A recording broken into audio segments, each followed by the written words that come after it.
कहानी की शुरुआत उशियो नाम के लड़के से होती है जो फिलहाल स्कूल में पढ़ता है, पर उसका नाता ऐसे समुराय के खानदान से था जो दुनिया को बुरी शक्तियों से बचाते थे। उसके पिता के मुताबिक 500 साल पहले एक राक्षस की वजह से पूरी दुनिया तबाह होने वाली थी। ये राक्षस इतना ताकतवर था कि इसका नाम सुनते ही लोग अपने गांव खाली करके भाग जाते थे। पर उशियो के एक पूर्वज ने चाइना में बने खास भाले की मदद से इस राक्षस को एक दीवार के साथ कैद कर रखा था, पर इस दौरान उनकी भी मौत हो गई। आज सुबह भी उशियो के अपने पिता के साथ लड़ाई चल रही थी जिसमें उसने उनके मुंह पर लात मार दी, और अब वो चाहता था कि उसके पिता उसे वो चमत्कारी भाला दिखाए जिसके बारे में वो अक्सर बात किया करते थे। इसके बाद उन दोनों ने फिर से इस बात पर लड़ना शुरू कर दिया और अंत में उशियो के पिता अपना सामान बांध कर कहीं जाने लगे। उशियो को लगा कि शायद वो घर छोड़कर जा रहे थे, पर उन्होंने बताया कि वो सिर्फ कुछ दिनों के लिए घूमने जा रहे हैं ताकि उन्हें उशियो की शक्ल न देखनी पड़े। और साथ ही जाने से पहले उन्होंने उशियो को स्टोर रूम में पड़ी किताबों को साफ करने का काम भी दे दिया। एक तो यार ये घर वाले काम बहुत देते हैं। उसी शाम उशियो अपने पिता का दिया हुआ काम खत्म करने के लिए स्टोर रूम में पहुंचा, जहां उसका पैर किसी चीज में फंसने की वजह से वो नीचे गिर गया। जब उसने उठकर देखा तो वो अपने सामने एक खुफिया दरवाजे को देखकर हैरान रह गया। उसने दरवाजे को खोलने की कोशिश तो करी, पर काफी समय से बंद होने की वजह से वो जाम हो रखा था। पर उशियो ने अपनी पूरी जान लगाकर उस दरवाजे को ही उखाड़ दिया, पर वो दरवाजा वजन सहन नहीं कर पाया और वो सीधा नीचे गिर गया। वापिस उठने के बाद जब उसने अपने कपड़े साफ किए तो उसे बहुत ही अजीब सा महसूस हुआ, और जब उसने धीरे से पीछे मुड़कर देखा तो वो अपने सामने एक पीले रंग के राक्षस को देखकर बहुत ज्यादा डर गया। और उसके डर को और बढ़ाने के लिए उस राक्षस ने उससे बात करना शुरू कर दिया। वो राक्षस चाहता था कि उशियो उसके शरीर से उस करिश्माई भाले को निकाल दे, क्योंकि यह काम सिर्फ एक इंसान ही कर सकता था, और इसी वजह से लाख कोशिशों के बाद भी वो पिछले 500 सालों से यही फंसा हुआ था। उशियो ने उससे पूछा कि आखिर वो भाला निकालने के बाद क्या करेगा, जिस पर उस राक्षस ने जवाब दिया कि सबसे पहले तो वो उशियो को खत्म करेगा और फिर से एक बार पूरी दुनिया को नर्क बना देगा। ये सुनते ही उशियो ने जोर से उस भाले को लात मारकर और अंदर घुसाना शुरू कर दिया, जिससे उस राक्षस को बहुत ज्यादा दर्द हो रहा था, और साथ ही उसे समझ नहीं आ रहा था कि आखिर उशियो उसे आजाद क्यों नहीं करवाना चाहता था। और खुद को दर्द से बचाने के लिए उसने उशियो के ऊपर हमला कर दिया, जिसमें उसके माथे के ऊपर एक खरोच आ गई। पर उशियो इतनी जल्दी डरने वालों में से नहीं था और उसने भाला राक्षस के और अंदर घुसा दिया और फिर वापिस से ऊपर जाने लगा। पर तभी अपने सामने से आजादी को जाते देख उस राक्षस ने उशियो को रोकने के लिए उसे कहा कि उसने ये सब कुछ गलती से बोल दिया था, पर असल में आजाद होने के बाद वो सिर्फ उशियो की ही बात मानेगा, क्योंकि उसे इंसानों से बहुत डर लगता है। पर उशियो का कहना था कि वो कभी भी किसी राक्षस को जीतने नहीं देगा, और इतना बोलकर वो वहां से चला गया। इसके बाद वो अपने स्कूल के लिए निकल गया, जहां रास्ते में उसे अपनी 2 दोस्त मिली जिनका नाम था इनो और नाका। वो दोनों ही उशियो की काफी अच्छी दोस्त थी, और आज उसे इतना शांत देख दोनों को ही कुछ ठीक नहीं लगा। इसके बाद नाका ने उशियो से अपनी एक किताब के बारे में पूछा जो उसने कुछ दिन पहले उसे दी थी, पर उशियो वो किताब लाना भूल गया था। इसलिए नाका ने शाम को उसके घर जाकर वो किताब वापस लाने का फैसला किया। इसके बाद वो लोग अपनी अपनी क्लास में चले गए, पर क्लास में भी उशियो के दिमाग में उस राक्षस की ही बात चल रही थी। इसलिए उसने अपनी किताब में उसकी ड्राइंग बनाई, पर तभी उसके दोस्तों ने उसे फुटबॉल खेलने के लिए बुला लिया, जहां अपनी फुर्ती और रफ्तार की मदद से उशियो ने बड़ी आसानी से मैच जीत लिया और फिर वापस घर चला गया। शाम को जब इनो और नाका अपनी किताब लेने के लिए उसके घर आए तो दरवाजा खोलते ही उशियो की नजर अजीब से देखने वाले कीड़ों पर पड़ी जो चारों तरफ घूम रहे थे, और उसने तुरंत ही उन्हें हटाने के लिए अपना हाथ चलाना शुरू कर दिया। पर इनो और नाका को लग रहा था कि उशियो का दिमाग खराब हो गया है, और इसीलिए नाका ने उसके मुंह के ऊपर लात मार दी। उशियो वापस खड़ा हुआ और तुरंत ही स्टोर रूम की तरफ भागा। दरवाजा खोलकर उसने राक्षस से पूछा कि आखिर उसने उसकी आंखों के साथ क्या किया था, जिस वजह से उसे अजीब अजीब चीजें दिख रही थी। जिस पर उस राक्षस ने जवाब दिया कि जब उशियो ने वो दरवाजा खोला था तो उसने 500 साल से जमी शक्तियों को आजाद कर दिया था, जिस वजह से आसपास के कमजोर राक्षस अब उनकी तरफ आ रहे थे और जल्द ही वो सभी इंसानों को मारना शुरू कर देंगे। राक्षस ने इस सब के पीछे उशियो की गलती बताई, और अब उसकी वजह से उसके दोस्तों की जान भी खतरे में थी। पर अगर उशियो उसे आजाद कर देगा तो वो उशियो और उसके दोस्तों को जिंदा छोड़ देगा और साथ ही सभी कमजोर राक्षसों को भी खत्म कर देगा। अपने सामने और कोई चारा ना देखते हुए उशियो ने नीचे जाकर उस भाले को निकालना शुरू किया, और थोड़ी देर तक कोशिश करने के बाद आखिरकार उसने वो भाला निकाल ही दिया। पर तभी उस राक्षस ने उस पर हमला करके और उसे उठाकर दीवार पर पटक दिया, जिससे उशियो के सर से खून निकलने लग गया। और जब उशियो ने उससे पूछा कि उसने ऐसा क्यों किया, तो राक्षस ने जवाब दिया कि कोई बेवकूफ ही एक राक्षस की बात पर यकीन करेगा और उसे आजाद करेगा। यह बात सुनकर उशियो को अपने दोस्तों की चिंता होने लग गई और उसके बढ़ते गुस्से के साथ उसके आसपास एक अजीब सी शक्ति आ गई और उसके बाल की लंबाई तेजी से बढ़ने लगी। ये देखकर राक्षस काफी डर गया और उसे एहसास हुआ कि उशियो के पास अभी भी वो करिश्माई भाला था और साथ ही उसकी रगों में सामुराई खून दौड़ रहा था। ये देखकर वो राक्षस इतना डर गया कि उसने फटाफट से वहां से बाहर निकलकर अपने सामने आने वाले सभी छोटे मोटे राक्षसों को मारना शुरू कर दिया। पर तभी उशियो ने देखा कि सभी राक्षसों ने एक साथ जुड़कर एक बहुत बड़े सांप का रूप ले लिया था। फिर ओशियो ने उस पीले राक्षस को धमकाते हुए उस सांप पर हमला करने को कहा। राक्षस ने उसकी बात सुनते ही ऊपर चढ़कर सांप पर हमला किया और तभी उशियो ने अपने भाले से उसके टुकड़े टुकड़े कर दिए। नीचे आते ही उशियो के लंबे बाल नीचे गिर गए और अब राक्षस भी वहां से जाने को तैयार था। पर तभी उशियो ने अपने भाले से उसे रोककर बताया कि अभी आसपास और कई राक्षस बचे हुए थे और जब तक वो उसके साथ मिलकर सभी को खत्म नहीं कर देगा तब तक उसे उशियो के साथ ही रहना पड़ेगा। और उशियो ने उस राक्षस का नाम तोहरा रख दिया। रास्ते में उशियो के दिमाग में सिर्फ यही चल रहा था कि एक दिन उशियो फिर से तोहरा को बंदी बना लेगा। अगले दिन उशियो के दिन की शुरुआत तोहरा के टीवी तोड़ने से हुई, क्योंकि तोहरा को लगा था कि टीवी में दिख रहे समुराई उसे मारना चाहते हैं। इसके बाद उशियो तोहरा के साथ अपने स्कूल के लिए निकल गया, जो उसके कंधे पर बैठा हुआ था। पर उशियो के अलावा कोई भी उसे नहीं देख सकता था। तोहरा की वजह से उशियो भाला भी अपने साथ लेकर गया था। स्कूल में वो इनो और नाका से मिला, जिन्होंने उसे बताया कि कल रात उनके सपने में कई सारे राक्षसों ने उनके ऊपर हमला कर दिया था। ये जानकर उशियो काफी खुश था कि उन दोनों को कुछ पता नहीं चला। इसके बाद इनो और नाका ने बताया कि वो लोग पुराने स्कूल की बिल्डिंग में कुछ किताबों को ठीक करने के लिए जा रहे हैं और क्लास शुरू होने से पहले वो वापस भी आ जाएंगे। पर क्लास शुरू हुए काफी देर होने के बाद भी वो दोनों वापस नहीं आई और इधर क्लास में टीचर जापानीज हिस्ट्री पढ़ा रहे थे, जिसमें सबसे ज्यादा दिलचस्पी तोहरा को थी, क्योंकि वो पिछले 500 सालों में हुई सभी घटनाओं के बारे में जानना चाहता था। पर तभी जोर से जमीन हिली और उशियो के भाले में से एक अजीब सी आवाज आने लगी, जो सिर्फ वही सुन सकता था। अब उशियो को अपनी दोस्तों के लिए डर लग रहा था, इसलिए उसने अपना भाला उठाया और तुरंत ही उनकी तरफ भागा। रास्ते में वो इनो और नाका के साथ एक लड़की को देखकर हैरान हो गया, क्योंकि वो आधी पत्थर की बन चुकी थी। उशियो ने टीचर से उस लड़की की मदद करने को कहा और खुद इनो और नाका को ढूंढने के लिए चला गया। ये बात आग की तरह फैल गई और देखते ही देखते पुलिस और मीडिया स्कूल के बाहर पहुंच गई। सभी को लग रहा था कि किसी ने लड़कियों को किडनैप किया था, पर बिल्डिंग के अंदर से उन्हें कुछ नहीं मिला और वो खाली हाथ ही वापस आ गए। जब उशियो ने तोहरा से इसके बारे में पूछा तो उसने हंसते हुए जवाब दिया कि उशियो को अभी तक बिल्डिंग में रॉक मॉन्स्टर के होने का एहसास नहीं हुआ। तभी उशियो ने उसके बाल को खींचकर पूरी बात बताने को कहा, पर तोहरा ने उसके हाथ पर हमला करके उसे कुछ भी बताने से मना कर दिया।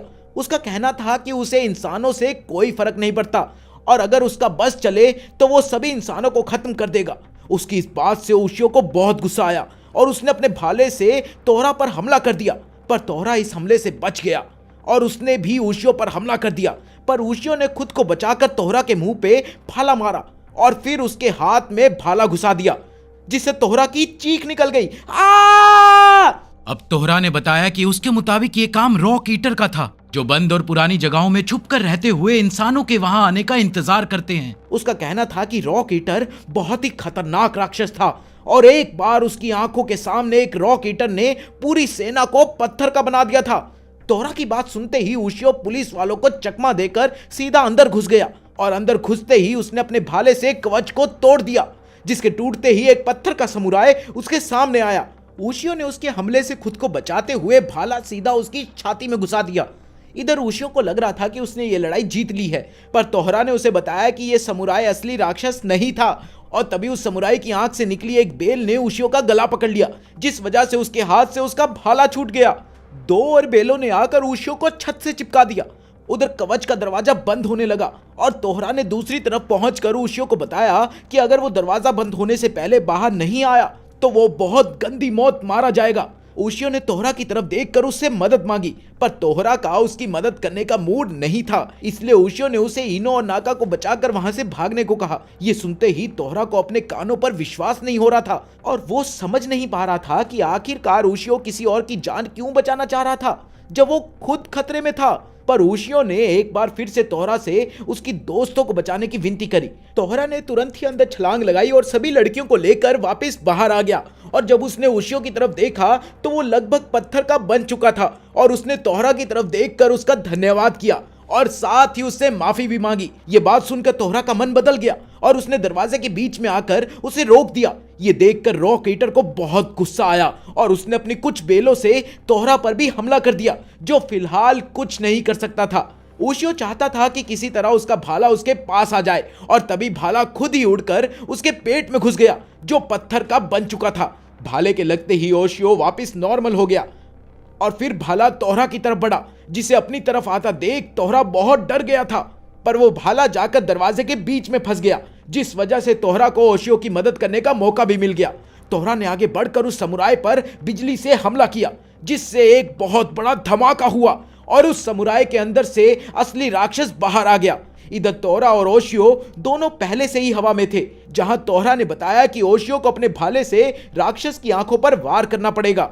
इसके बाद ओशियो ने राक्षस की तरफ बढ़ते हुए अपने भाले पर थूक लगाया और एक एक कर उसकी आंखें फोड़ दी और फिर अपने भाले की मदद से पत्थर बनी हुई सभी लड़कियों को भी आजाद कराकर ओशियो तोहरा के साथ वहां से निकल गया। उस रात तोहरा और ओशियो को टीवी पर दिखाया जा रहा था, जिससे तोहरा तो बहुत खुश था और वहीं ओशियो शांति से सोना चाहता था। अगली सुबह ओशियो के पिता भी वापस आ गए थे और आज भी वो ओशियो को उनके इतिहास के बारे में बता रहे थे। साथ ही उन्होंने ओशियो को उस खुफिया दरवाजे को कभी ना खोलने के लिए भी कहा। तभी ओशियो बात बदलकर अपने स्कूल के लिए निकलने लगा और जब उसके पिता की नजर उसके भाले पर पड़ी तो उनका कहना था कि यह भाला बिल्कुल उस करिश्माई भाले जैसा दिखता था। अपने पिता की इस बात पर हंसते हुए ओशियो वहां से निकल गया। उसके जाने के बाद जब उसके पिता ने उस खुफिया दरवाजे को देखा तो उनका मुंह खुला का खुला रह गया। उधर ओशियो इनो और नाका के साथ एक म्यूजियम में आया था, जहां काफी सारी पेंटिंग रखी हुई थी, पर तोहरा को समझ नहीं आ रहा था कि आखिर इंसान कागज के ऊपर रंग क्यों भरते थे। इसके बाद वो एक पेंटिंग के सामने पहुंचे, जहां ओशियो ने बताया कि वो पेंटिंग महान कलाकार हैन्यू ने बनाई थी और इसको बनाने के ठीक अगले दिन ही हैन्यू की मौत हो गई थी। नाका को समझ नहीं आ रहा था कि आखिर म्यूजियम में पेंटिंग की तस्वीर क्यों लगी हुई थी, जिस पर ओशियो ने जवाब दिया कि असल पेंटिंग हैन्यू की बेटी रैको के पास थी। पर थोड़ी देर तक घूरने के बाद तोहरा समझ गया था कि ये पेंटिंग बनाने वाला एक ह्यूमन डेमोन था और ये एक श्रापित पेंटिंग थी। अगले दिन जब ओशियो स्कूल की तरफ भाग रहा था तो अचानक से एक सीनियर ने उसे पीटना शुरू कर दिया, जिसे देखकर तोहरा को बहुत मजा आ रहा था। पर तभी एक लड़की वहां आई और उसने उस सीनियर को ओशियो को छोड़ने को कहा, जिस पर वो एक बार में ही मान गया। उस लड़की को देखते ही सबने आपस में बात करना शुरू कर दिया और ओशियो ने भी उसे पहचान लिया था। वो लड़की और कोई नहीं बल्कि उस पेंटिंग में बनी लड़की रैको ही थी। ओशियो ने उसका पीछा करते हुए उससे पूछा कि क्या वो महान कलाकार हैन्यू की बेटी है, जिस पर उस लड़की ने जवाब में हामी भरी। ओशियो उस लड़की का पीछा कर ही रहा था कि तभी एक ट्रक बहुत तेज रफ्तार से उनकी तरफ आया, जिसने सीधा तोहरा को टक्कर मार दी। पर ओशियो ने तुरंत ही अपने भाले से उस ट्रक के 2 हिस्से कर दिए। रैको अब तक वहां से गायब हो चुकी थी और इसीलिए ओशियो भी उसके बारे में और जानने के लिए नाका के घर पहुंच गया। पर जब ओशियो ने उसे बताया कि वो सिर्फ रैको को अपनी पेंटिंग की मॉडल बनाना चाहता है, तो फिर नाका ने उसे बताया कि जब रैको उनके स्कूल में आई थी तो सभी लड़के उसके दीवाने हो गए थे, पर वो अक्सर ही अकेली रहती थी। लेकिन धीरे धीरे वो नाका की बहुत अच्छी दोस्त बन गई। और फिर एक दिन जब एक लड़के ने रैको से उसके साथ घूमने जाने के लिए पूछा तो उसी शाम उस लड़के की बहुत सारी ईंटें गिरने की वजह से मौत हो गई। और उसी दिन रैको ने भी खुद की कुर्बानी देने की कोशिश करी, पर समय रहते हुए लोगों ने उसे बचा लिया। और जब उस दिन के बाद नाका ने उससे बात करने की कोशिश करी तो रैको ने उससे दूर रहने को कहा, वरना उसके साथ भी कोई ना कोई हादसा हो जाएगा। ठीक उसी समय ऊपर से 2 नोकीली चीजें उसके ऊपर गिरी, पर ऐन वक्त पर रैको ने बीच में आकर उसे बचा लिया। नाका से सारी बात सुनने के बाद जब ओशियो वापस अपने घर जा रहा था तो एक बार फिर से उस सीनियर ने उसे पीटना शुरू कर दिया, जिसे देखकर तोहरा पूरे मजे ले रहा था। पर आखिरकार उस सीनियर के एक मुक्के को अपने सर से रोकने के बाद ओशियो ने उसे बताया कि वो जानता है कि उस सीनियर को रैको के राज के बारे में पता है। और फिर ओशियो ने अपने सर से उस सीनियर को जमीन पर गिरा दिया। इसके बाद वो दोनों जमीन पर लेटकर बातें करने लगे, जहां उस सीनियर ने बताया कि वो और रैको बचपन से बेस्ट फ्रेंड्स थे। पर एक दिन रैको की माँ उसके पिता के किसी स्टूडेंट के साथ भाग गई और उस दिन के बाद कुछ भी ठीक नहीं रहा। जब एक दिन वो रैको के घर पहुंचा तो उसने देखा कि रैको के पिता पूरी तरह से रैको की पेंटिंग बनाने में घुसे हुए थे और अगले ही दिन उनकी मौत हो गई। और तभी से वो रैको को डराने में लगे हुए थे, क्योंकि उन्हें डर था कि कहीं कोई रैको को भी उनसे दूर ना ले जाए। उशियो ने फैसला कर लिया था कि वो इतनी जल्दी हार नहीं मानेगा और अगले दिन डांस क्लास के दौरान उसने किसी तरह से रैको को साथ में डांस करने के लिए भी मना लिया। पर तभी अचानक से एक डर्ट डेविल वहां पहुंच गया और अचानक से उशियो की पीठ पर एक हमला हुआ। इसके बाद डर्ट डेविल में से एक राक्षस बाहर निकला और उसने उशियो को रैको से दूर रहने को कहा। राक्षस ने एक बार फिर उशियो पर हमला करने की कोशिश करी, पर इस बार तोहरा बीच में आ गया, क्योंकि उसके मुताबिक किसी भी हाफ डेमोन को उशियो पर हमला करने का हक नहीं था। इसलिए तोहरा ने उसे बिजली का एक झटका देकर वहां से भगा दिया। वो सीनियर भी उशियो की मदद करने के लिए वहां पहुंच गया। पर तभी इस चीज से परेशान होकर रैको वहां से भाग गई। वो तुरंत उसके घर पहुंचे, जहां उन्होंने देखा कि रैको छत से नीचे गिर रही थी। पर तभी उशियो ने अपना भाला फेंककर उसे बीच में रोक दिया और इतने में उस सीनियर ने ऊपर पहुंचकर रैको का हाथ पकड़ लिया। और वो दोनों ये देखकर हैरान थे कि वो राक्षस नीचे खड़ा होकर रैको को अपने पास बुला रहा था और उसके मुताबिक रैको के ऊपर सिर्फ उसके पिता का अधिकार था। लेकिन उशियो ने रैको को समझाने की कोशिश करी कि वो इस दुनिया में अकेली नहीं थी और उसे अपनी जिंदगी जीने पर ध्यान देना चाहिए। और आखिरकार रैको ने उसका हाथ पकड़ ही लिया, जिसके बाद उन दोनों ने उसको ऊपर खींच लिया। ये देखकर वो राक्षस बहुत गुस्से में आ गया और उसने एक ही बारी में रैको और उसके सीनियर को पकड़ा और अपने साथ पेंटिंग में खींच लिया। तभी उशियो ने अपने भाले से उस राक्षस पर हमला किया, जिसका कोई फायदा नहीं हुआ। तभी तोहरा ने उसे बताया कि वो अब पिक्चर वर्ल्ड में पहुंच गया था और वो वहां पर उस राक्षस को नहीं मार सकता। इधर राक्षस ने भी उशियो को अंदर खींचना शुरू कर दिया। इस पर तोहरा ने हंसते हुए उशियो से कहा कि उसे इस राक्षस को मारने के लिए तोहरा की मदद मांगनी पड़ेगी। पर उशियो बिना कुछ कहे उस पेंटिंग के अंदर चला गया। इस चीज ने तोहरा को गुस्सा दिला दिया और उसने तुरंत ही पेंटिंग के अंदर हाथ डाल के उशियो का सर बाहर खींच लिया और उस पर चिल्लाना शुरू कर दिया।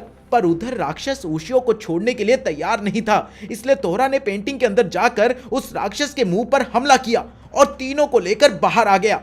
फिर तोहरा ने ओशियो को पेंटिंग पर भाले से हमला करने को कहा, पर जैसे ही ओशियो ने अपना भाला उस पेंटिंग की तरफ बढ़ाया तो रैको बीच में आ गई, जिस वजह से वो भाला रैको के आर पार हो गया। ये देख ओशियो बहुत घबरा गया था, पर रैको पर भाले का कोई असर नहीं हुआ और बस पेंटिंग ही तबाह हुई। जिस पर तोहरा ने बताया कि यह भाला इंसानों पर काम नहीं करता था। तभी उस पेंटिंग में हैन्यू की एक छवि दिखाई दी, जिसने रैको को अपनी जिंदगी खुलकर जीने को कहा। अब तोहरा ने भी ओशियो के साथ जीना सीख लिया था, पर वो फिर भी अक्सर ओशियो पर तब हमला करने की कोशिश करता जब उसके आसपास भाला ना हो। पर ओशियो बाथरूम तक में अपने साथ वो भाला लेकर जाता था। एक दिन ओशियो को अपने पिता की चिट्ठी मिली, जिसमें लिखा था कि वो कुछ दिनों के लिए बाहर जा रहे थे। तभी ओशियो की नजर टीवी में चल रही एक न्यूज पर पड़ी, जहां पर एक शापित पत्थर के बारे में बताया जा रहा था। पिछली रात जब कुछ लेबर उस पत्थर को हटा रहे थे तो एक बहुत बड़े जानवर ने उन पर हमला बोल दिया, क्योंकि उन सभी की लाशों पर बड़े दांत के निशान थे। लेकिन हैरान करने वाली बात यह थी कि इस जानवर के दांतों ने लोहे की क्रेन को भी फाड़ दिया था। ये खबर सुनते ही ओशियो गुस्से से भर गया और उसे लग रहा था कि यह काम तोहरा का ही है। और नीचे आने पर जब तोहरा ने उससे वजह पूछी तो ओशियो ने सीधा ही उस पर लोगों को मारने का आरोप लगाकर उस पर हमला कर दिया। तोहरा ने उस हमले से खुद को बचाते हुए बताया कि उसने किसी को भी नहीं मारा था, पर ओशियो ने उसकी एक न सुनते हुए सीधा भाला उसके सर पर मार दिया, जिससे तोहरा को काफी चोट और गुस्सा आया। तोहरा इतने गुस्से में आ गया था कि उसने ओशियो के ऊपर अपनी बिजली से हमला कर दिया, पर ओशियो ने अपने भाले को आगे करके उसके हमले को रोक दिया। तोहरा समझ गया था कि फिलहाल ओशियो उससे ज्यादा ताकतवर है, इसलिए उसने वहां से जाने का फैसला किया। और जाते जाते उसने एक बार फिर ओशियो को बताया कि उसने अभी तक किसी को नहीं मारा था, पर अब जब उस पर आरोप लग ही गया है तो वो जरूर लोगों को मारेगा। इसके बाद तोहरा शहर की तरफ बढ़ा, जहां वो इतनी सारी गाड़ियां और इमारतें देखकर पागल ही हो गया और उसे समझ नहीं आ रहा था कि आखिर वो करे तो करे क्या। और जैसे ही वो नीचे उतरा तो एक ट्रक ने उसे टक्कर मार दी। इससे उसे बहुत गुस्सा आया और उसने गाड़ियों पर चिल्लाना शुरू कर दिया, लेकिन कोई भी उसे सुन और देख नहीं सकता था। इसलिए उसने अपनी ताकत से सभी गाड़ियों की बैटरी खराब कर दी, जिस वजह से सभी गाड़ियां रोड पर ही रुक गई।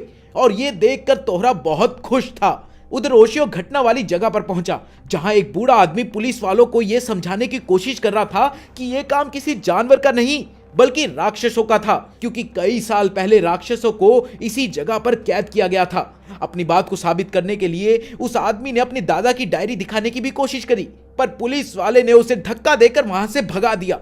लेकिन तभी ओशियो भी वहां पहुंच गया और उसने उस बूढ़े आदमी को गिरने से बचा लिया और जब ओशियो ने उस आदमी की डायरी उठाई तो उसकी नजर एक सुंदर लड़की की तस्वीर पर पड़ी। जिसके बाद उस बूढ़े आदमी ने उसे बताया कि यह डायरी उसके दादा की थी और कई साल पहले जंगलों पर राक्षसों का राज चलता था जो सभी गांव वालों को मार देते थे। और इसी से परेशान होकर गांव वालों ने कई लोगों को मदद के लिए बुलाया, पर कोई भी राक्षसों से बचकर वापस नहीं आ पाया।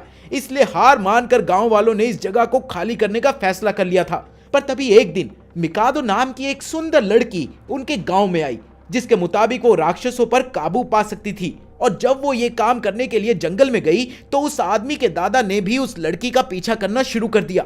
जहां पहुंचकर उन्होंने देखा कि उस लड़की ने सभी राक्षसों को लकड़ी के डब्बों में कैद कर रखा था जो अंदर से बदला लेने की बात कर रहे थे। पर उसने एक खास जादू की मदद से सभी राक्षसों को अलग अलग डब्बों में कैद करके उनके ऊपर एक बहुत बड़ा पत्थर रख दिया था। जब उस लड़की की नजर उस बच्चे पर पड़ी तो उसने उसे बताया कि अगर किसी ने भी इस पत्थर को यहां से हटाने की गलती करी तो सभी राक्षस अपना बदला लेने के लिए वापिस आ जाएंगे। ये कहानी सुनने के बाद ओशियो काफी हैरान था, जिस पर उस बूढ़े आदमी ने बताया कि पिछली रात उन मजदूरों ने उसी पत्थर को हटा दिया था और अब राक्षस तब तक नहीं रुकेंगे जब तक उनका बदला पूरा नहीं हो जाएगा। जब ओशियो ने मिकादो की तस्वीर को ध्यान से देखा तो उसे एहसास हुआ कि मिकादो की शक्ल एनो से बहुत मिलती थी और हो सकता है कि शायद मिकादो एनो की कोई पूर्वज हो, जिसका मतलब था कि एनो की जान को खतरा था। ओशियो ने उस बूढ़े आदमी से मदद करने को कहा, जिसके बाद वो दोनों उस आदमी की गाड़ी में बैठकर शहर की तरफ बढ़े। उधर तोहरा का दिन कुछ खास नहीं जा रहा था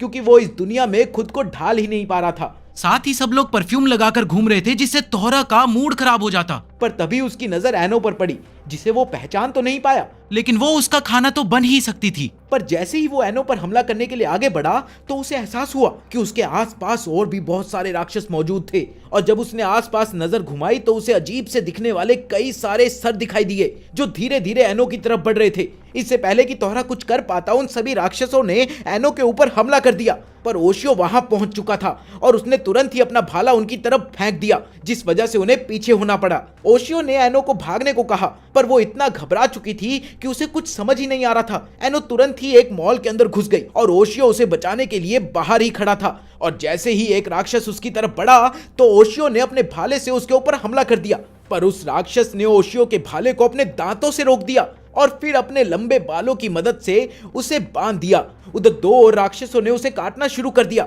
पर वो लोग उसका कुछ खास बिगाड़ नहीं पा रहे थे, इसलिए उन्होंने ओशियो को उठाकर एक गाड़ी के ऊपर फेंक दिया। तोरा को उन राक्षसों पर बहुत गुस्सा आ रहा था क्योंकि उसके मुताबिक एनो उसका शिकार थी, इसलिए अब उसने उन्हें रोकने का फैसला कर लिया था। पर जैसे ही उसने मॉल के अंदर घुसने की कोशिश करी तो वो सीधा जाकर एक शीशे से टकरा गया, जिससे परेशान होकर उसने अपने इनविजिबल रूप को छोड़ने का फैसला किया और फिर एक ही बारी में शीशा तोड़कर अंदर घुस गया, जहां उसने देखा कि एनो एक बैग के सहारे लटकी हुई थी क्योंकि उन राक्षसों ने ऊपर के एक फ्लोर को तबाह कर दिया था और नीचे एक राक्षस अपना मुंह खोलकर उसका इंतजार कर रहा था। पर जैसे ही एनो नीचे गिरी तो तोहरा ने अपनी पूरी रफ्तार से उड़कर उस राक्षस के मुंह में जाने से एनो को बचा लिया और उसे लेकर छत पर पहुंच गया। एनो का पीछा करते हुए वो राक्षस भी छत पर पहुंच गया और उनका कहना था कि अगर तोहरा ने एनो को बचाने की कोशिश करी तो वो तोहरा को भी खत्म कर देंगे। ये बात सुनकर तोहरा ने हंसते हुए उन्हें लड़ने के लिए बुला लिया और जैसे ही उनमें से एक राक्षस तोहरा पर हमला करने के लिए आगे बढ़ा तो तोहरा ने उसे जमीन पर पटक कर वहीं मार दिया। ये देख सभी राक्षस हैरान हो गए, पर वो किसी भी हालत में एनो को खत्म करना चाहते थे, इसलिए उनमें से एक ने अपने बालों से तोहरा को पकड़ लिया और बाकी राक्षस एनो के पीछे चले गए। पर तभी तोहरा ने हंसते हुए खुद को राक्षस की कैद से आजाद कर लिया और एक ही बारी में उस राक्षस के आधे सर को चबाकर उसे भी मार दिया। उधर बाकी राक्षसों ने एनो को घेर कर उस पर हमला करना शुरू कर दिया, पर तभी तोहरा भी वहां पहुंच गया और उसके हाथ में उनके साथी का आधा चबाया हुआ सर भी था। अपने साथी का ऐसा हाल देख सभी राक्षसों ने तोहरा के ऊपर हमला कर दिया, पर तोहरा के ऊपर उनके हमलों का कोई असर नहीं था और उसने अपने एक ही बिजली के झटके में सभी को खत्म कर दिया। पर उनमें से एक राक्षस अभी भी जिंदा था और जैसे ही वो एनो की तरफ बढ़ा तो ओशियो ने बीच में आकर अपने भाले से उसे भी मार दिया। ये देखकर तोहरा काफी उदास था क्योंकि अब वो एनो को नहीं खा सकता था और जैसे ही वो वहां से निकलने लगा तो ओशियो ने उसे आवाज मारकर रोक दिया। तोहरा तुरंत ही लड़ाई के लिए तैयार था, पर असल में ओशियो उससे माफी मांगना चाहता था। ये सुनते ही तोहरा ने उसे बुरा भला बोलना शुरू कर दिया, जिसके बाद वो दोनों आपस में बहस करने लग गए। पर तभी एनो ने उन दोनों को रोककर एक बर्गर तोहरा के हाथ में पकड़ा दिया। उसी रात सोते हुए ओशियो को एहसास हुआ कि कोई चीज उसकी तरफ आ रही है और उसने ठीक समय पर उठकर तोहरा के हमले से खुद को बचा लिया। और जब उसने तोहरा से सवाल किया कि आखिर वो करना क्या चाहता था, तो तोहरा ने जवाब दिया कि वो वही कर रहा था जो उसे करना चाहिए और उसके दिल में ओशियो को लेकर सिर्फ नफरत भरी हुई थी। ओशियो को लगता था कि अब तक उन दोनों में एक समझौता हो गया होगा, इसलिए उसने बस तोहरा को डराने के लिए अपने भाले से उसके ऊपर एक हल्का सा हमला किया। पर तोहरा ने उस हमले को रोकते हुए ओशियो के मुंह पर अपने नाखूनों से हमला कर दिया और जैसे ही वो फिर से हमला करने के लिए आगे बढ़ा तो इस बार भाले ने ही ओशियो का बचाव करना शुरू कर दिया। और जैसे ही ओशियो लड़ाई के लिए खड़ा हुआ तो तोहरा खिड़की से बाहर भाग गया। सुबह उठकर ओशियो ने देखा कि उसके चेहरे पर अभी भी निशान थे और इसी बात ने उसे और गुस्सा दिला दिया और उसने अगली बार तोहरा को देखते ही मारने का फैसला किया। इसके बाद वो टहलने के लिए बाहर चला गया, जहां उसने देखा कि काले कपड़े पहना आदमी दो लोगों को पीट रहा था जो एक परिवार को परेशान कर रहे थे। फिर उस आदमी ने अपने हथियार से उनके ऊपर हमला कर दिया, पर तभी ओशियो ने बीच में आकर उस हमले को रोक दिया, क्योंकि अगर वो ऐसा ना करता तो वो दोनों आदमी मर जाते। ओशियो को देखते ही उस आदमी को उसके ऊपर एक राक्षस की परछाई दिखी, जिसे देखकर उसे बहुत गुस्सा आया और उसने ओशियो के ऊपर हमला कर दिया। इधर ओशियो ने अपने आप को बचाने की कोशिश तो करी, पर वो नीचे गिर गया, जिसके बाद उस आदमी ने अपना पैर उसके मुंह पर रख दिया। पर तभी ओशियो के भाले ने उसके ऊपर हमला कर दिया, जिसमें वो घायल हो गया। उस आदमी ने करिश्माई भाले को देखते ही पहचान लिया था और उसने तुरंत ही ओशियो से घुटनों के बल बैठकर माफी मांगी, क्योंकि उसने अनजाने में करिश्माई भाले के मालिक के ऊपर हमला कर दिया था। इसके बाद उन दोनों ने आपस में बात करना शुरू कर दिया, जहां उस आदमी ने अपना नाम ह्यूग बताया, जो एक डीमन हंटर था। उसके परिवार में उसकी एक प्यारी सी बेटी और पत्नी हुआ करती थी। पर एक बार वो काम के सिलसिले से कहीं बाहर गया था और जब वो वापस आया तो उसके घर में कोई भी नहीं था। जब उसने दरवाजा खोला तो अचानक से एक जानवर जैसे दिखने वाले राक्षस ने उसके ऊपर हमला कर दिया, जिसके निशान उसके शरीर पर आज तक थे। और हाल ही में उसने न्यूज में देखा था कि ठीक वैसा ही दिखने वाला राक्षस पास के एक स्कूल में दिखाई दिया था। ह्यू ने ओशियो को एक तस्वीर भी दिखाई, जो और किसी की नहीं बल्कि तोहरा की थी। ओशियो जानता था कि यह हमला तोहरा ने नहीं किया, क्योंकि वो 500 सालों से कमरे में बंद था, तो हमला करता कैसे। पर तभी उसे पिछली रात वाला हादसा याद आया, जिसने उसे गुस्से से भर दिया और इसीलिए उसने ह्यू से कहा कि तोहरा ने ही उसके परिवार पर हमला किया होगा, इसलिए ह्यू को जल्द से जल्द तोहरा को मार देना चाहिए। इसके बाद ओशियो अपने घर चला गया, पर उसके दिमाग में अभी भी यही बात चल रही थी। उधर ह्यू ने आखिरकार तोहरा को ढूंढ लिया था और वो दोनों लड़ाई के लिए तैयार थे।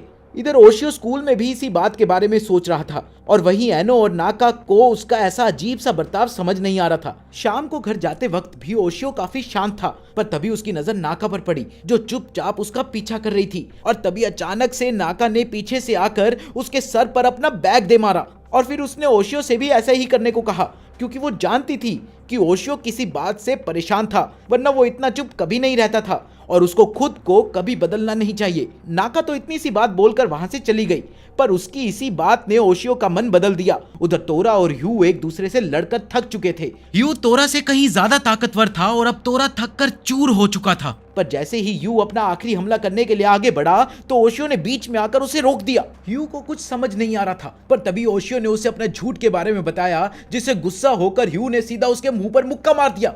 उसे अपने कानों पर यकीन नहीं हो रहा था, क्योंकि वो पिछले कई सालों से इस राक्षस को ढूंढ रहा था। इसलिए उसे यकीन दिलाने के लिए ओशियो ने अपने चेहरे के घाव को ह्यू के चेहरे पर लगे घाव से मिलाया, क्योंकि ओशियो के चेहरे पर 4 नाखूनों के निशान थे जो तोहरा के थे और वहीं ह्यू के चेहरे पर 3 नाखूनों के निशान थे।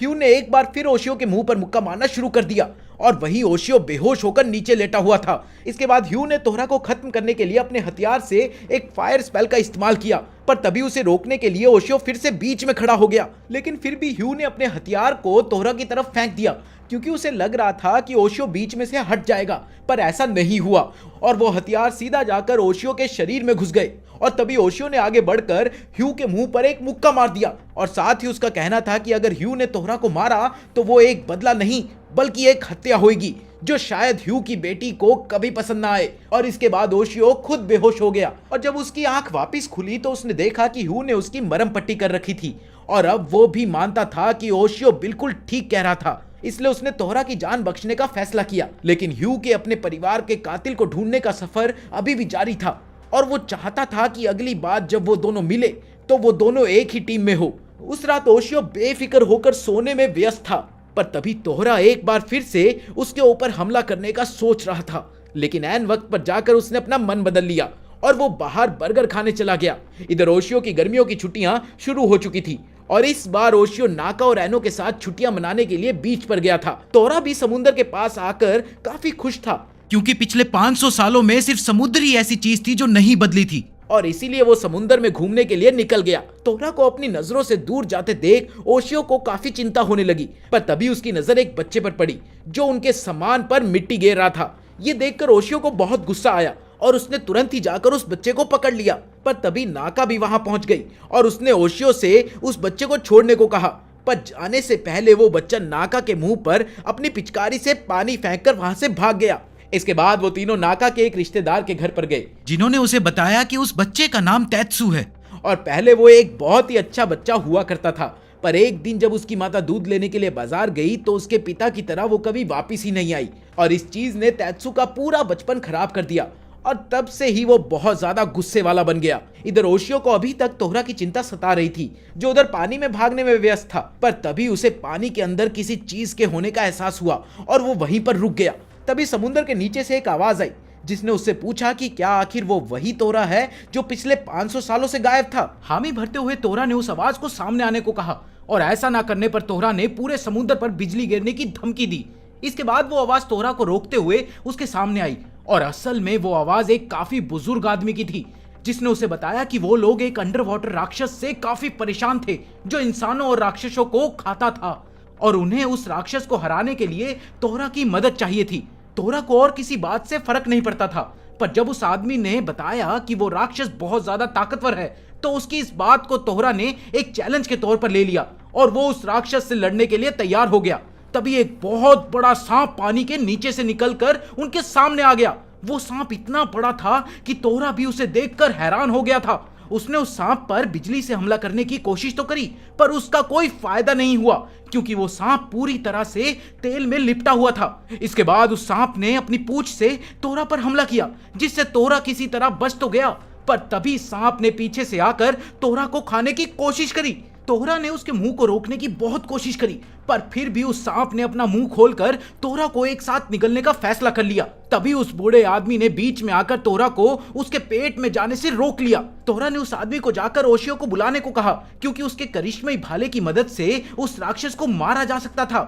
उधर ओशियो बीच पर घूम ही रहा था कि तभी उसकी नजर फिर से तात्सु पर पड़ी, जो लोगों के सामान में मिट्टी भर रहा था। ओशियो ने तुरंत ही जाकर उसे डांटना शुरू कर दिया।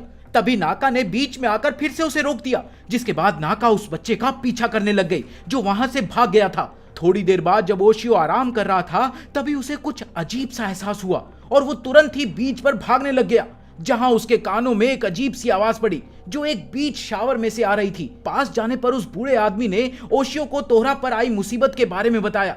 इससे पहले कि ओशियो कुछ बोल पाता, इनो भागते हुए वहां आई और उसने ओशियो को बताया कि नाका एक मुसीबत में थी। ओशियो तुरंत ही भागकर नाका के रिश्तेदारों के घर पहुंचा, जहां फोन पर नाका ने उसे बताया कि वो तात्सु के साथ एक नाव पर घूम रही थी कि तभी एक सांप जैसे दिखने वाले राक्षस ने उनके ऊपर हमला कर दिया और फिलहाल वो उस राक्षस के अंदर थी। ये सुनते ही ओशियो तुरंत ही अपना भाला लेकर उस आदमी के साथ समुद्र के बीच पर पहुंच गया, जहां उसे वो राक्षस दिखाई दिया था। ओशियो ने तुरंत ही अपने भाले से उसके ऊपर कई हमले किए, पर उसके शरीर पर लगे तेल की वजह से उस पर कोई असर नहीं हुआ। ओशियो के हमले से परेशान होकर उस राक्षस ने उसे हवा में उछालकर निगल लिया, जहां अंदर जाकर उसकी मुलाकात तोहरा से हुई, जिसने तात्सु और नाका को राक्षस के पेट में जाने से रोका था। पर तभी तोहरा की पकड़ कमजोर होने लगी, पर ऐन वक्त पर ओशियो ने भाले की मदद से उन तीनों को फिर से पकड़ लिया। उधर नाका बेहोश हो चुकी थी और धीरे धीरे उसका हाथ छूटता जा रहा था, इसलिए ओशियो ने तात्सु को नाका का हाथ पकड़ने को कहा। तभी अचानक से ओशियो के हाथ से भाला छूट गया और वो चारों उस राक्षस के पेट में गिरने लगे, लेकिन उसी वक्त वो करिश्मई भाला तेज रफ्तार में सीधा जाकर उस राक्षस की आंख में घुस गया। उधर तोहरा ने भी तात्सु और नाका को पकड़ लिया था। ओशियो ने तुरंत ही वो भाला निकाला और तोहरा को उसका साथ देने को कहा, जिसके बाद तोहरा ने ओशियो को अपने ऊपर बैठाया और फिर वो चारों पूरी रफ्तार से उस राक्षस को चीरते हुए वहां से बाहर निकल गए। अगले दिन वो तीनों वापस जाने के लिए स्टेशन पर खड़े थे कि तभी नाका ने ओशियो से पूछा कि क्या उसने उन्हें बचाया था, क्योंकि नाका को कुछ भी याद नहीं था, जिस पर ओशियो ने जवाब दिया कि यह सब सिर्फ उसका सपना था। तभी तात्सु भी उनसे मिलने के लिए स्टेशन पर आया, जो उन्हें कुछ और दिनों के लिए रोकना चाहता था। घर पहुंचकर भी ओशियो के दिमाग में बार बार तात्सु ही घूम रहा था, क्योंकि उसकी माँ बचपन में ही मर चुकी थी और ना ही उसके पिता ने उसे कभी उनके बारे में कुछ बताया था।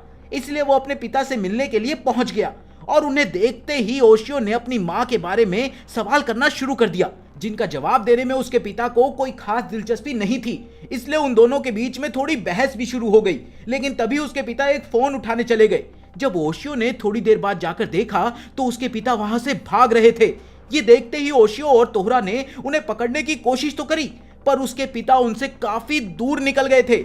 उस शाम ओशियो तोहरा के साथ अपनी माँ की कब्र पर गया, जहां उसने बताया कि वो जिंदगी में पहली बार वहां आया था और उसे ये तक नहीं पता था कि उसकी माँ को यहाँ सच में दफनाया गया था या फिर वो भी बस एक कहानी थी। थोड़ी देर तक वहां रुकने के बाद तोहरा को भूख लगने लग गई, इसलिए वो दोनों वापस अपने घर पहुंच गए, जहां ओशियो अपने भाले को न्यूडल्स गर्म करने के लिए इस्तेमाल कर रहा था। पर तभी तोहरा ने उसके हिस्से के चिप्स खा लिए, जिसके बाद उन दोनों में बहस शुरू हो गई, जिस बीच न्यूडल्स भाले के ऊपर गिर गए। ओशियो ने तुरंत ही भाले को साफ करना शुरू कर दिया, पर तभी उसके पिता भी कमरे में आ गए और ओशियो को भाले का ये इस्तेमाल करते देख वो बहुत गुस्सा हुए। इसके बाद उन्होंने थोड़ी देर तक उस भाले की पूजा करी और फिर उसे ओशियो के हाथ में थमा दिया और साथ ही उसे बताया कि वो लोग रात के खाने के बाद उसकी माँ के बारे में आराम से बात करेंगे। खाना खत्म होने के बाद वो दोनों बारिश को देखते हुए आपस में बातें कर रहे थे, जहां उसके पिता ने उसके सामने पैसों से भरा एक एनवलप रखा। ओशियो को यह देखकर बहुत गुस्सा आया, क्योंकि उसे लग रहा था कि उसके पिता ये पैसे देकर उससे अपनी माँ को भुलाने को कह रहे थे और इसीलिए उसने गुस्से में अपने पिता को एक मुक्का मार दिया। जिसके बाद उसके पिता ने उसे समझाया कि बेटा ये तेरे खर्चे के लिए थे, क्योंकि अगर तुझे अपनी माँ के बारे में जानना है तो तुझे एक सफर करना पड़ेगा। इसके बाद ओशियो के पिता ने एक कराटे सूट पहनते हुए बताया कि असल में वो एक डीमन हंटर थे।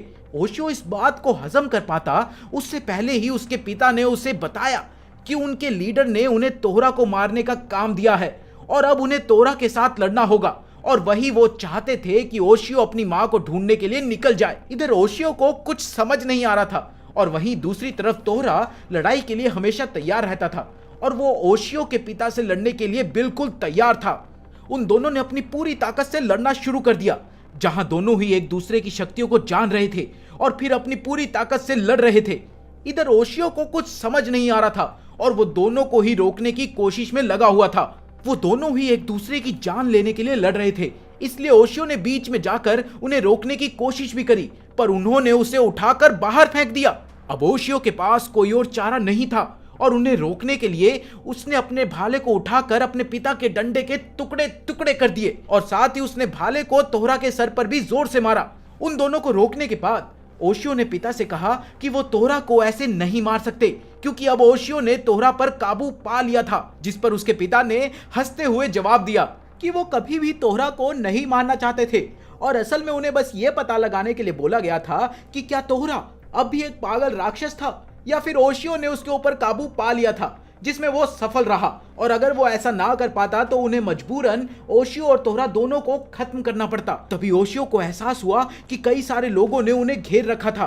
तभी उसके पिता ने यह ऐलान किया कि ओशियो पूरी तरह से तोहरा को काबू कर सकता था और वो लोग उन दोनों की मदद से बाकी राक्षसों को खत्म कर सकते थे। पर उन आदमियों को यह बात कुछ खास पसंद नहीं आई और उनमें से एक आदमी ने तोहरा पर हमला कर दिया, लेकिन उसके पिता ने बीच में आकर तोहरा को उस हमले से बचा लिया। इसके बाद ओशियो के पिता ने उसे तोहरा के साथ जाकर अपनी मां को ढूंढने को कहा, पर ओशियो अपने पिता को इस हाल में छोड़कर जाने के लिए बिल्कुल तैयार नहीं था। इसके बाद वहां एक बार फिर लड़ाई शुरू हो गई, जहां एक आदमी ने तोहरा को कैद करने की कोशिश तो करी, पर तोहरा ने अपनी शक्तियों की मदद से उसके स्पेल को तोड़कर उस आदमी पर ही हमला कर दिया। उधर एक पादरी ने ओशियो के पिता को कैद कर लिया था और जैसे ही ओशियो उन्हें बचाने के लिए आगे बढ़ा तो तभी उसके ऊपर एक हमला हुआ और वो वहीं पर बेहोश हो गया। थोड़ी देर बाद जब उसकी आंख खुली तो उसके पिता ने उसे बताया कि उन्होंने तोहरा के साथ मिलकर सभी पादरी को हरा दिया और इस बीच तोहरा ने किसी को भी जान से नहीं मारा था। ओशियो अपने पिता को छोड़कर नहीं जाना चाहता था, क्योंकि पादरी कभी भी उन पर हमला कर सकते थे, पर उसके पिता ने उसे बेफिक्र होकर अपनी मां को ढूंढने को कहा, क्योंकि उनके मुताबिक वो अकेले ही काफी थे। अगली सुबह ओशियो तोहरा के साथ अपनी मां को ढूंढने के सफर पर निकल गया। एयरपोर्ट पहुंचकर तोहरा बहुत ज्यादा खुश था, क्योंकि उसने कभी भी एक प्लेन नहीं देखा था और उसे इंसानों के उड़ने पर भरोसा ही नहीं हो रहा था। ओशियो आराम से कुर्सी पर बैठा हुआ था कि तभी उसके कानों पर एक आदमी की आवाज पड़ी जो पास में ही बैठी हुई लड़की से उसके पिता की मौत के लिए माफी मांग रहा था। और उसके मुताबिक ये काम एक राक्षस का था, लेकिन उस लड़की को उस आदमी की बात पर भरोसा नहीं था। असल में उस लड़की के पिता एक पायलट थे जिनके आखिरी फ्लाइट के दौरान उनका प्लेन सामने से आ रहे एक प्लेन की वजह से क्रैश हुआ था और ये आदमी उसी प्लेन का पायलट था। और इसीलिए उस लड़की का मानना था कि उसके पिता की मौत के पीछे इस आदमी का ही हाथ था। इस बात ने ओशियो का ध्यान खींच लिया और उसने तुरंत ही तोहरा से किसी हवाई राक्षस के बारे में पूछा, जिस पर तोहरा ने फुसू नाम के एक राक्षस के बारे में बताया जो हवा में रहता था और एक बार तोहरा की उसके साथ लड़ाई भी हुई थी। फुसू पूरी तरह से जेली का बना हुआ था, इसलिए उसके ऊपर किसी हमले का कोई असर नहीं होता था और उसे हराने के लिए बहुत सारी आग की जरूरत थी। इसके बाद वो सभी प्लेन में जाकर बैठ गए जहां ओशियो ने उस लड़की से बात करने की कोशिश भी करी। थोड़ी देर बाद जब प्लेन हवा में उड़ा तो तोहरा को खिड़की से बाहर देखकर बहुत मजा आ रहा था। वहीं वो लड़की जिसका नाम यू था वो प्लेन के उड़ते ही सो गई और फिर वो आदमी भी यू को कंबल उड़ाकर ओशियो के साथ बैठ गया और उसका कहना था कि शायद ओशियो को भी उसकी बात का विश्वास नहीं होगा, पर उसने सच में उस राक्षस को देखा था।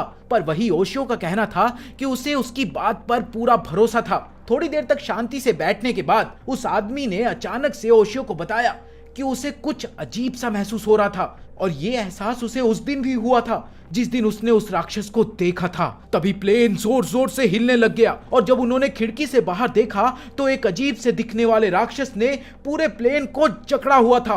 प्लेन धीरे धीरे नीचे जा रहा था कि तभी तोरा ने ओशियो को अपना भाला निकालने को कहा, जिस पर उसने जवाब दिया कि मेरा भाला तो लगेज में पड़ा हुआ है। पर तोहरा का कहना था कि अगर वो करिश्मई भाले को अपने पास बुलाए तो तुरंत ही वो उसके पास आ जाएगा। तोरा की बात मानते हुए ओशियो ने अपने भाले को बुलाया और वो तुरंत ही उसके हाथ में आ गया। उधर वो आदमी कंट्रोल रूम में पहुंचा तो उसने देखा कि वहां कोई भी नहीं था, इसलिए वो खुद प्लेन को उड़ाने लग गया और साथ ही उसने एयरफोर्स से भी मदद मांगने की कोशिश करी, पर एयरफोर्स को कुछ भी अजीब नहीं दिख रहा था, इसलिए उन्होंने मदद करने से मना कर दिया। उधर ओशियो ने तोहरा को प्लेन से बाहर जाकर फुसू से लड़ने को कहा, पर तोहरा इसके लिए तैयार नहीं था, जिसके बाद उन दोनों में बहस शुरू हो गई और आखिरकार ओशियो ने जबरदस्ती तोहरा को बाहर भेज दिया, जहां उसने अपनी फायर स्पेल की मदद से फुसू को कमजोर कर दिया। पर तोहरा का फायर स्पेल फुसू को पूरी तरह हराने के लिए काफी नहीं था, इसलिए ओशियो ने कंट्रोल रूम में जाकर मदद मांगने को कहा। पर वहां पर पायलट बने उस आदमी ने ओशियो को एयरफोर्स से मिले जवाब के बारे में बताया। तभी तोहरा ने वहां आकर ओशियो को बताया कि वो फुसू को नीचे गिराएगा और इशारा मिलते ही ओशियो को अपने भाले से उसके ऊपर हमला करना था। ओशियो तुरंत ही अपनी जगह पर जाकर तोहरा के इशारे का इंतजार कर रहा था कि तभी यू ने उसके पास इसका हिस्सा बनने की इच्छा जाहिर करी, जिसके लिए ओशियो भी तैयार हो गया। उधर तोहरा से इशारे मिलते ही ओशियो ने अपने भाले से फुसू पर हमला कर दिया, जिससे उसे बहुत चोट आई और साथ ही उसने अपना संतुलन खो दिया, जिस वजह से एयरफोर्स के रडार पर वार्निंग आ गई और तुरंत ही एयरफोर्स के 2 जहाज उनकी मदद करने के लिए वहां पहुंच गए। पर प्लेन के ज्यादा पास होने की वजह से वो राक्षस पर हमला नहीं कर सकते थे। तभी ओशियो ने तोहरा को उसे प्लेन के ऊपर ले जाने को कहा। ऊपर पहुंचकर उन दोनों ने फुसू को प्लेन से अलग करने का फैसला किया, पर तभी उस राक्षस ने उन दोनों को अपने हाथ से पकड़ लिया। पर थोड़ी देर तक कोशिश करने के बाद आखिरकार ओशियो ने अपने भाले से उसके हाथ काट कर खुद को आजाद कर लिया और वहीं तोहरा ने भी उसके हाथ को अपने नाखूनों से काट दिया, जिसके बाद फुसू प्लेन से अलग हो गया और मौका मिलते ही एयरफोर्स ने उसके ऊपर मिसाइल छोड़ दी, जिससे निकली आग से वो वहीं पर खत्म हो गया। पर उनकी मुसीबत यहीं खत्म नहीं हुई थी, क्योंकि प्लेन के लैंडिंग गियर्स खराब हो चुके थे और वो ऐसी हालत में थे कि वो कहीं पर भी लैंड नहीं कर सकते थे। तभी ओशियो ने तोहरा से नीचे जाकर प्लेन को सपोर्ट देने को कहा और तोहरा ने ऐसे ही करते हुए आखिरकार प्लेन को सही सलामत तरीके से नीचे उतार दिया। एयरपोर्ट से निकलने के बाद ओशियो को एहसास हुआ कि उसके पैसे कहीं गुम गए थे, पर वहीं दूसरी तरफ तोहरा को यह समझ नहीं आ रहा था कि आखिर उन्हें पैसों की क्या जरूरत थी। लेकिन फिर भी ओशियो के कहने पर वो लोग पुलिस स्टेशन में कंप्लेंट करवाने के लिए निकल गए।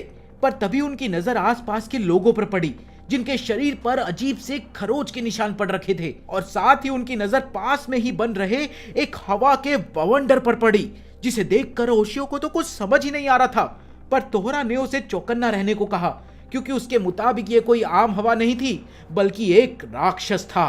तभी अचानक से एक कुत्ते जैसे दिखने वाले जानवर ने ओशियो के ऊपर हमला कर दिया, पर उसके भाले ने बीच में आकर खुद ही उस हमले को रोक दिया। इसके बाद उस राक्षस ने एक बार फिर से ओशियो पर हमला करते हुए उसके शरीर पर कई सारी खरोंचें मार दी, जिनसे गुस्सा होकर आखिरकार ओशियो ने अपना रूप बदलकर अपने भाले से उस राक्षस को जमीन पर पटक दिया। तभी उसके पीछे से एक आवाज आई और जब उसने पीछे मुड़कर देखा तो एक सुंदर लड़की उस राक्षस की जान की भीख मांग रही थी। इसके बाद वो लोग एक ट्रेन में बैठकर पहाड़ों के बीच एक घर में पहुंचे, जहां उन दोनों ने बताया कि वो लोग सगे भाई बहन थे और उन्हें ओशियो से एक मदद चाहिए थी। असल में वो चाहते थे कि ओशियो उनके भाई जीरो को जान से मार दे। क्या ओशियो उनकी इस बात को मानेगा? जानने के लिए सब्सक्राइब कर लो, क्योंकि इस एनिमे का नेक्स्ट पार्ट कल ही आ जाएगा।